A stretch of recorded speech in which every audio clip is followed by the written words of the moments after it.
Hello guys, welcome back to my channel. എൻ്റെ പേര് വിഷ്ണു. ഇന്നത്തെ വീഡിയോയിൽ നമ്മൾ ഡിസ്കസ് ചെയ്യാൻ പോകുന്നത് ഒരു വീട് വെക്കുമ്പോഴത്തേക്ക് അവിടെ കിഡ്സ് റൂം, അതായത് കുട്ടികൾക്കുള്ള മുറി ഏത് പൊസിഷനിലാണ് കൊടുക്കേണ്ടത്, അല്ലെങ്കിൽ ഏത് ഡയമെൻഷനിലാണ് കുട്ടികളുടെ മുറി വരുന്നത് എന്നതിനെ കുറിച്ചാണ്. ചിലര് കുട്ടികളുടെ മുറി കൊടുക്കണോ അല്ലെങ്കിൽ കുട്ടികൾ നമ്മളെ കൂടെ പോരെ എന്ന രീതിയിലൊക്കെ പറയുന്നവരുണ്ട്. പക്ഷെ എൻ്റെ ഒരു അഭിപ്രായത്തിൽ കുട്ടികൾക്ക് അവരുടേതായിട്ടുള്ള ഒരു പ്രൈവസിയും അവരുടേതായിട്ടുള്ള ഒരു സ്പേസും കൊടുക്കുന്നത് വളരെ നന്നായിരിക്കും. കാരണം അവരുടെ സ്റ്റഡീസിന് വേണ്ടിയിട്ട് ഒരു സെപ്പറേറ്റ് ആയിട്ടുള്ള ഒരു റൂം അവർ കൊടുക്കുമ്പോൾ വലിയൊരു റൂം കൊടുക്കണമെന്നില്ല, ചെറിയൊരു റൂമായിട്ട് നമുക്ക് ചെയ്തെടുക്കാവുന്നേ ഉള്ളൂ. സ്റ്റഡി റൂമായിട്ടോ അല്ല, നമുക്ക് പിന്നീട് മാറ്റിയെടുക്കുന്നതിലും ഒരു ബുദ്ധിമുട്ടൊന്നുമില്ല. സ്റ്റഡി റൂമായിട്ടോ റെഫറൻസ് റൂമായിട്ടോ ലൈബ്രറി ആയിട്ടോ ഒക്കെ നമുക്ക് ആ ഒരു സ്പേസ് പിന്നീട് മാറ്റിയെടുക്കാനും കഴിയും.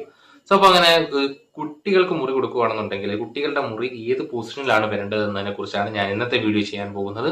വാസ്തുശാസ്ത്ര പ്രകാരം പറയുകയാണെങ്കിൽ ഒരു വീടിന് പ്രധാനമായിട്ടും 9 സ്ഥാനങ്ങളാണ് ഉള്ളത്.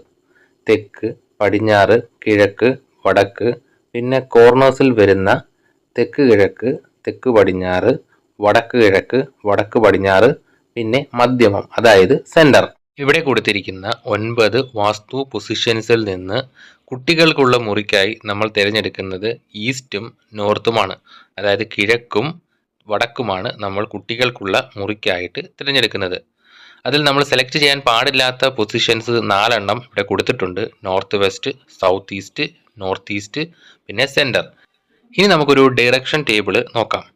ഇവിടെ ഗ്രീൻ കളറിൽ കൊടുത്തിരിക്കുന്ന ഈസ്റ്റും നോർത്തും കിഴക്കും വടക്കുമാണ് കുട്ടികൾക്കുള്ള മുറിക്കുള്ള പ്രധാനമായിട്ടുള്ള പൊസിഷനായി നമ്മൾ തിരഞ്ഞെടുക്കാറുള്ളത്.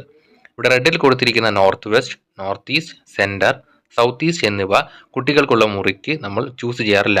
പിന്നെ പേർപ്പിൾ കളറിൽ കൊടുത്തിരിക്കുന്ന വെസ്റ്റും സൗത്തും സൗത്ത് വെസ്റ്റും ഈ 3 പൊസിഷൻസിലും മുറി പണിയാൻ ബുദ്ധിമുട്ടില്ലാത്തത് കൊണ്ടും അല്ലെങ്കിൽ മുറിക്ക് പറ്റിയ പൊസിഷൻ ആയതുകൊണ്ടും കുട്ടികൾക്കുള്ള മുറിയും നമുക്ക് അവിടെ പണിയാം. പക്ഷെ അതൊരു പ്രിലിമിനറി പൊസിഷൻ അല്ലെങ്കിൽ ഏറ്റവും ഉത്തമമായ പൊസിഷനായി കണക്കാക്കുന്നില്ല. ഫസ്റ്റ് പൊസിഷനായി നമ്മൾ ഈസ്റ്റും നോർത്തുമാണ് കണക്കാക്കുന്നത്. ഇനി നമുക്ക് ഡയമെൻഷൻസിനെ കുറിച്ച് അഥവാ സൈസിനെ കുറിച്ച് പറയുകയാണെങ്കിൽ കുട്ടികൾക്കുള്ള മുറിക്ക് നമുക്ക് 10 അടിയും 11 അടിയും ആണ് ഉപയോഗിക്കുന്നത്. അതായത് 10 അടിയുടെയും 11 അടിയുടെയും കോമ്പിനേഷൻ ആയിട്ട് വരുന്ന ഡയമെൻഷൻസ് ആണ് കുട്ടികൾക്കുള്ള മുറിക്ക് പറ്റിയ ഉത്തമമായിട്ടുള്ള ഡയമെൻഷൻസായി നമ്മൾ സെലക്ട് ചെയ്യുന്നത്.